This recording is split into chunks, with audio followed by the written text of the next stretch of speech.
말씀 씨앗을 심어요. 친구들, 오늘도 말씀 씨앗 시간이에요. 오늘 말씀은 창세기 40장부터 42장까지 말씀이에요. 모두 준비됐죠? 말씀 씨앗 함께 심을게요. 창세기 40장. 이 일이 있은 뒤에 이집트 왕의 신하 가운데 두 사람이 이집트 왕에게 미움을 샀습니다. 그들은 왕에게 포도주를 바치던 신하와 빵을 바치던 신하였습니다. 파라오는 포도주를 바치던 신하와 빵을 바치던 신하에게 화를 냈습니다. 그래서 파라오는 그들을 경호대 대장의 집안에 있는 감옥에 집어넣었습니다. 그곳은 바로 요셉이 갇혀 있던 감옥이었습니다. 경호대 대장은 요셉에게 두 죄수의 시중을 들게 했습니다. 그들은 얼마 동안 감옥에 갇혀 있었습니다. 어느 날 밤에 이집트 왕에게 포도주를 바치던 신하와 빵을 바치던 신하가 모두 꿈을 꾸었습니다. 그런데 꿈의 내용이 저마다 달랐습니다. 이튿날 아침에 요셉이 그들에게 가보니 그들이 걱정을 하고 있었습니다. 요셉이 파라오의 신하들에게 물었습니다. 오늘따라 왜 이렇게 슬퍼 보입니까? 두 사람이 대답했습니다. 우리 두 사람은 지난밤에 꿈을 꾸었는데 그 꿈이 무슨 꿈인지 풀어줄 사람이 아무도 없다네. 요셉이 그들에게 말했습니다. 꿈의 뜻을 풀어줄 분은 하나님 이외에는 없습니다. 저에게 그 꿈 이야기를 해주십시오. 그러자 왕에게 포도주를 바치던 사람이 요셉에게 꿈 이야기를 해주었습니다. 꿈에 어떤 포도나무를 보았다네. 그 나무에는 가지가 셋 있었는데 가지에서 싹이 나고 꽃이 피더니 포도가 열렸다네. 나는 파라오의 잔을 들고 있다가 포도를 짜서 즙을 내어 파라오에게 바쳤다네. 그 이야기를 듣고 요셉이 말했습니다. 그 꿈을 설명해 드리겠습니다. 가지셋은 3일을 뜻합니다. 앞으로 3일이 지나기 전에 파라오가 당신을 풀어줄 것입니다. 그리고 당신이 전에 하던 일을 다시 맡길 것입니다. 당신은 전에 하던 것처럼 다시 파라오에게 포도주를 바치게 될 것입니다. 풀려나시게 되면 저를 기억해 주십시오. 저에게 은혜를 베풀어 주십시오. 파라오에게 말해서 제가 이 감옥에서 풀려나도록 해 주십시오. 저는 히브리 사람들의 땅에서 강제로 이곳에 끌려왔습니다. 그리고 저는 이 감옥에 갇힐 만한 일을 한 적이 없습니다. 빵을 바치던 사람은 요셉의 꿈 해몽이 좋은 것을 보고 요셉에게 말했습니다. 나도 꿈을 꾸었다네. 내 머리 위에 빵이 담긴 바구니 3개가 있는 꿈을 꾸었다네. 가장 위에 있는 바구니에는 파라오에게 바칠 온갖 빵들이 있었다네. 그런데 새들이 내 머리 위에 있는 바구니 속의 음식을 먹었다네. 요셉이 대답했습니다. 그 꿈을 설명해 드리겠습니다. 새 바구니는 3일을 뜻합니다. 앞으로 3일이 지나기 전에 파라오가 당신의 머리를 베어 버릴 것입니다. 파라오는 당신의 시체를 장대 위에 매달 것입니다. 그래서 새들이 당신의 시체를 쪼아 먹을 것입니다. 그로부터 3일 뒤는 파라오의 생일이었습니다. 그래서 파라오는 모든 신하들을 위해 잔치를 베풀었습니다. 그는 신하들 앞에서 포도주를 바치던 신하와 빵을 바치던 신하를 감옥에서 불러냈습니다. 파라오는 포도주를 바치던 신하에게 옛날에 하던 일을 다시 맡겼습니다. 그래서 그 신하는 다시 파라오의 손에 포도주 잔을 바칠 수 있게 되었습니다. 하지만 빵을 바치던 신하는 장대에 매달았습니다. 모든 일이 요셉이 말한 대로 이루어졌습니다. 그러나 포도주를 바치던 신하는 요셉을 기억하지 못했습니다. 그는 요셉을 잊고 말았습니다. 41장. 그로부터 2년 뒤에 파라오가 어떤 꿈을 꾸었습니다. 그는 꿈속에서 나일 강가에 서 있었습니다. 파라오는 강에서 살찌고 아름다운 소 7마리가 올라오는 것을 보았습니다. 그 소들은 강가에서 풀을 뜯어 먹었습니다. 그 다음에 또 다른 소 7마리가 강에서 올라왔습니다. 그런데 그 소들은 야위고 못생겼습니다. 그 소들은 아름다운 소 7마리와 함께 강가에 서 있었습니다.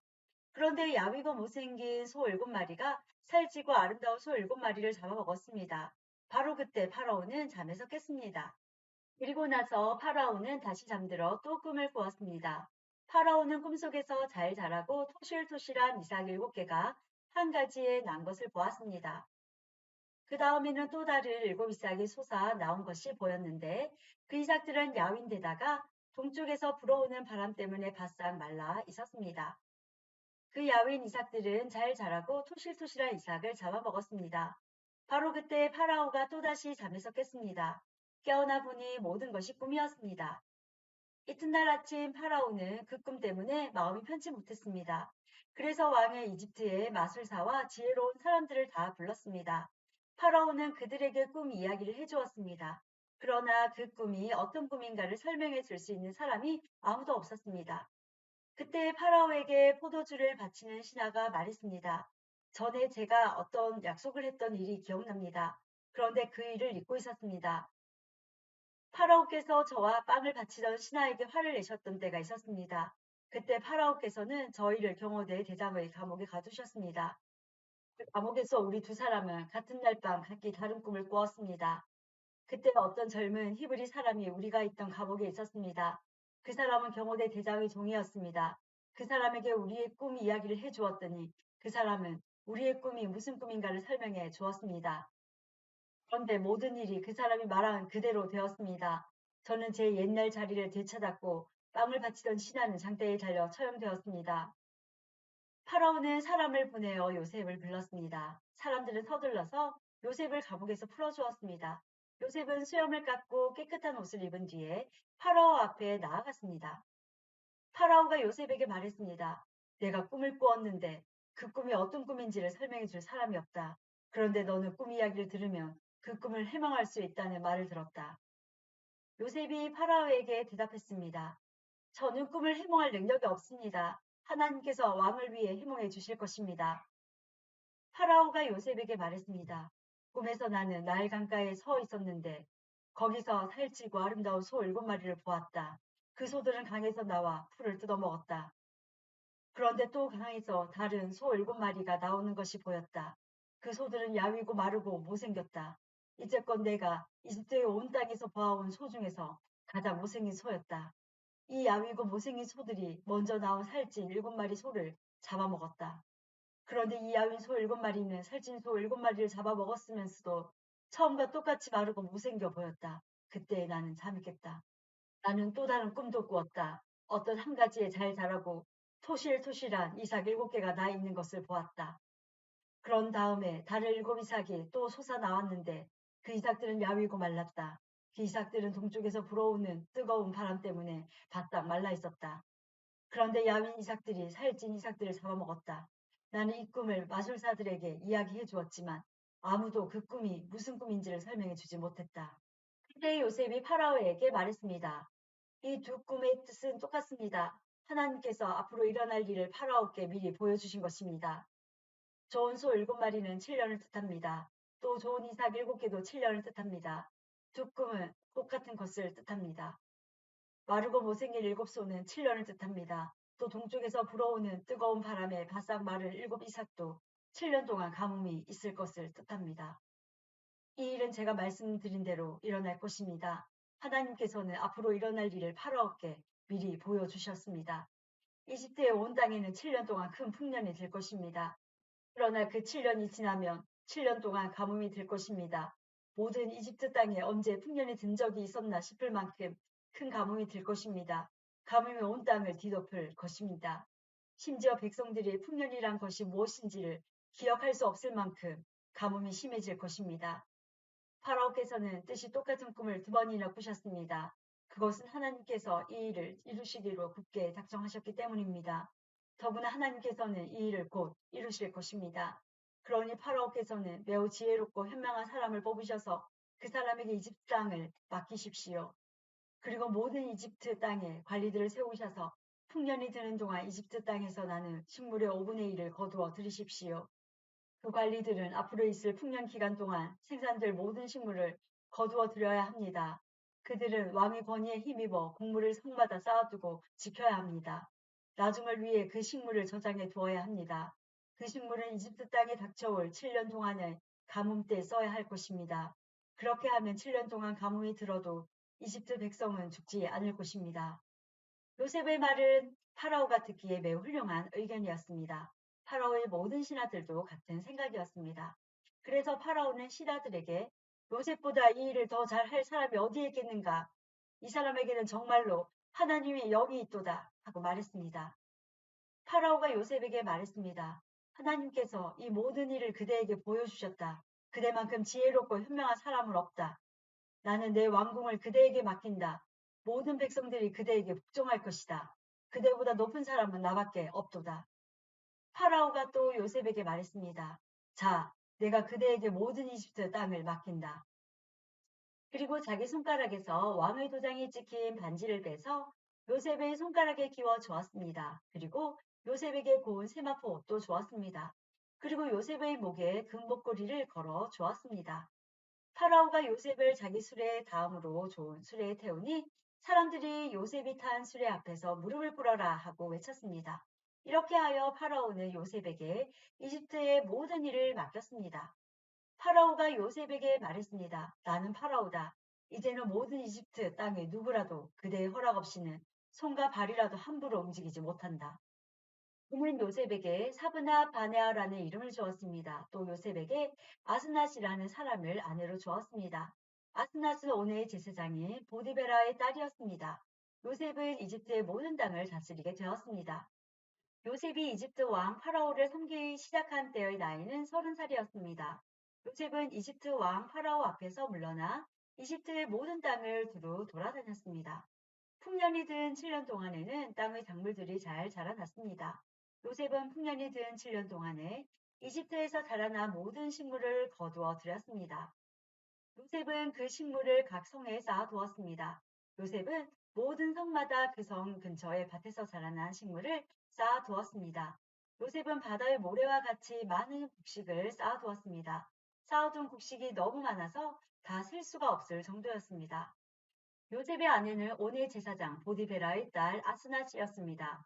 가뭄이 시작되기 전에 요셉과 아스낫은 두 아들을 낳았습니다. 요셉은 첫째 아들의 이름을 므낫세라 짓고 하나님께서 나의 모든 고통과 내 아버지의 집 생각을 잊게 해주셨다라고 말했습니다. 요셉은 둘째 아들의 이름을 에브라임이라 짓고 하나님께서 내가 고통받던 이 땅에서 나에게 자녀를 주셨다 하고 말했습니다. 이집트 땅의 7년 동안의 풍년이 다 끝났습니다. 그리고 나서 요셉이 말한 대로 7년 동안의 가뭄이 시작되었습니다. 모든 땅의 백성들에게 먹을 것이 없었습니다. 하지만 이집트에는 먹을 것이 있었습니다. 모든 이집트 땅에 가뭄이 심해지자 백성들이 파라오에게 먹을 것을 달라고 부르짖었습니다. 그러자 파라오가 모든 이집트 백성에게 요셉에게 가거라, 요셉이 하라는 대로 하여라 하고 말했습니다. 어디를 가도 가뭄이 들지 않은 곳이 없었습니다. 그래서 요셉은 창고를 열어서 이집트 백성들에게 곡식을 팔았습니다.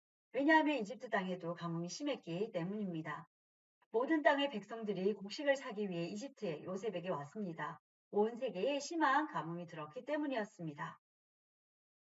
12장 야곱이 이집트에 곡식이 있다는 이야기를 듣고 자기 아들들에게 말했습니다. 왜 가만히 앉아서 서로 얼굴만 쳐다보고 있느냐?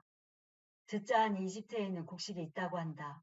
이집트로 내려가서 먹을 곡식을 좀 사오너라. 그래야 먹고 살 수 있지 않겠느냐.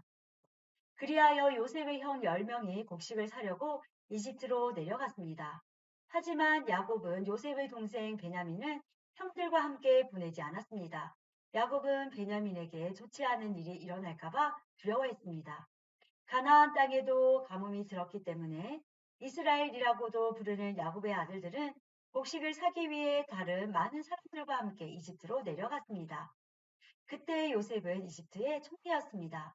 요셉은 곡식을 사러 오는 사람들에게 곡식을 팔고 있었습니다. 요셉의 형들도 요셉에게 왔습니다. 요셉의 형들은 땅에 엎드려 요셉에게 절했습니다. 요셉은 그들을 보자마자 그들이 자기의 형들이라는 것을 알았습니다. 그러나 요셉은 모르는 채 하였습니다.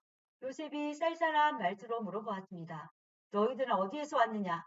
형들이 대답했습니다. 우리는 가나안 땅에서 먹을 것을 사려고 왔습니다. 요셉은 그들이 자기 형들이라는 것을 알았지만 그들은 요셉을 알아보지 못했습니다. 요셉은 형들이 자기에게 절하는 꿈을 꾼 것이 생각났습니다. 요셉이 형들에게 말했습니다. 너희들은 정탐꾼이다. 너희들은 이 나라의 약점을 알아내려고 왔다. 그러자 요셉의 형들이 요셉에게 말했습니다. 네, 주여, 그렇지 않습니다. 당신의 종인 우리는 먹을 것을 사러 왔을 뿐입니다. 우리는 모두 한 아버지의 아들입니다. 우리는 정탐꾼이 아닙니다. 우리는 정직한 사람입니다. 그러자 요셉이 그들에게 말했습니다. 아니다. 너희들은 이 나라의 약점을 알아내려고 왔다. 그들이 말했습니다. 우리는 12형제 중 10명입니다. 우리는 한 아버지 아들입니다. 우리는 가나안 땅에 살고 있습니다. 우리의 막내 동생은 지금 그곳에 우리 아버지와 함께 있습니다. 그리고 우리의 다른 동생은 없어졌습니다. 요셉이 그들에게 말했습니다. 내 말이 틀림없다. 너희는 정탐꾼이다. 그러나 너희들 말이 거짓말이 아니라는 것을 증명할 기회를 주겠다. 살아계신 파라오께 맹세하지만 너희의 막내 동생이 여기에 오기 전까지 너희는 이곳을 떠나지 못한다. 너희들 중 한 명이 가서 너희 동생을 데리고 오너라. 나머지는 여기 감옥에 갇혀 있어야 한다. 너희의 말이 옳은지 두고 봐야겠다. 만약 너희가 거짓말을 하는 것이라면 살아계신 파라오를 두고 맹세하지만 너희는 정탐꾼이다. 그리고 나서 요셉은 그들 모두를 3일 동안 감옥에 넣어두었습니다. 3일째 되는 날 요셉이 그들에게 말했습니다. 나는 하나님을 두려워하는 사람이다. 내 말대로 하면 너희를 살려주겠다. 만약 너희가 정직한 사람이라면 너희 중 한 사람만 여기 감옥에 남아있어라.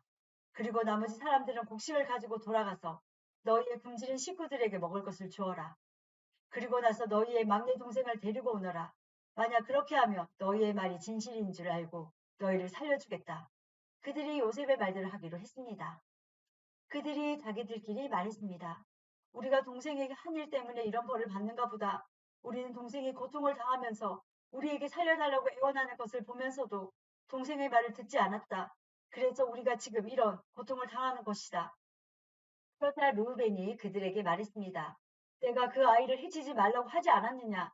그런데도 너희는 내 말을 듣지 않았다. 그 아이에게 한 일 때문에 우리가 지금 이런 벌을 받고 있는 것이다. 요셉은 자기 형들에게 말할 때 통역하는 사람을 통해서 말했습니다. 그래서 형들은 요셉이 자기들끼리 하는 말을 알아들을 거라고 생각하지 못했습니다. 요셉은 형들이 있는 곳에서 나와 울었습니다. 그리고 얼마 있다가 다시 돌아와 형들에게 말했습니다. 요셉은 시므온을 붙잡아 다른 형들이 보는 앞에서 시므온을 묶었습니다. 요셉은 종들에게 자기 형들의 가방에 곡식을 가득 채우라고 말했습니다. 그리고 곡식을 사기 위해 가지고 온 돈도 다 돌려주고 집으로 돌아가는 동안에 필요한 물건들도 넣어주라고 명령했습니다. 종들은 요셉이 하라는 대로 했습니다. 그리하여 요셉의 형들은 곡식을 나귀에 싣고 길을 떠났습니다. 하룻밤 먹은 곳에서 형들 중 한 명이 나귀에게 먹이를 주려고 자루를 열었더니 자루 안에 돈이 있는 것이 보였습니다. 그 사람이 다른 형제들에게 말했습니다. 곡식을 사려고 낸 돈이 여기 자루에 그대로 있다. 형들은 매우 놀라면서 자기들끼리 하나님께서 우리를 어떻게 하시려고 이런 일을 하셨는가 하고 말했습니다. 형들이 가나안 땅에 있던 자기 아버지 야곱에게 돌아갔습니다. 그들은 지금까지 일어난 일을 모두 야곱에게 이야기해 주었습니다. 그 땅의 주인이 우리에게 엄하게 말했습니다. 그 사람이 우리가 자기네 나라를 정탐하러 온 줄로 알길래 우리는 정탐꾼이 아니라 정직한 사람이라고 말했습니다. 우리는 한 아버지 아들들로서 12형제 중에서 10명이라고 말해 주었습니다. 12형제 중 한 명은 없어졌고 막내 동생은 아버지와 함께 가나안 땅에 있다는 이야기도 했습니다. 그러자 그 땅의 주인이 우리에게 말했습니다. 너희가 정직한 사람이라는 것을 증명하려면 이렇게 하여라. 너희 중 한 명만 여기에 남아라. 그리고 나머지는 곡식을 가지고 너희의 굶주린 식구들에게 돌아가거라. 그리고 너희의 막내 동생을 이리로 데려오너라. 그래야 너희가 정탐꾼이 아니라 정직한 사람이라는 것을 알고 너희가 남겨두고 간 너희 형제를 돌려주겠다. 또한 너희는 우리 땅에서 자유롭게 다닐 수도 있을 것이다. 이 말을 하고 나서 요셉의 형들은 자루를 비웠습니다. 그랬더니 자루마다 돈이 그대로 들어 있었습니다. 그들과 그들의 아버지는 그것을 보고 두려워했습니다. 아버지 야곱이 말했습니다. 너희는 내 자식들을 다 빼앗아갔다. 요셉도 없어졌고 시므온도 없어졌다. 그런데 이제는 베냐민마저 데려가려고 하는구나. 어떻게 이런 일들이 일어날 수 있느냐. 그러자 르우벤이 아버지에게 말했습니다. 제가 만약 베냐민을 아버지께 다시 데리고 오지 못한다면 제 두 아들을 죽여도 좋습니다. 베냐민을 저에게 맡겨주십시오. 아버지께 다시 데리고 오겠습니다. 그러나 야곱이 말했습니다. 베냐민을 너희와 함께 보낼 수 없다. 베냐민의 형은 죽었다. 이제 베냐민은 내 아내 라헬이 남긴 마지막 아들이다. 베냐민이 이집트로 가는 동안 어떤 끔찍한 일이 일어날지 모른다. 그렇게 되면 나는 죽는 날까지 슬퍼하게 될 것이다. 오늘 말씀 씨앗 잘 심었죠? 내일 또 만나요.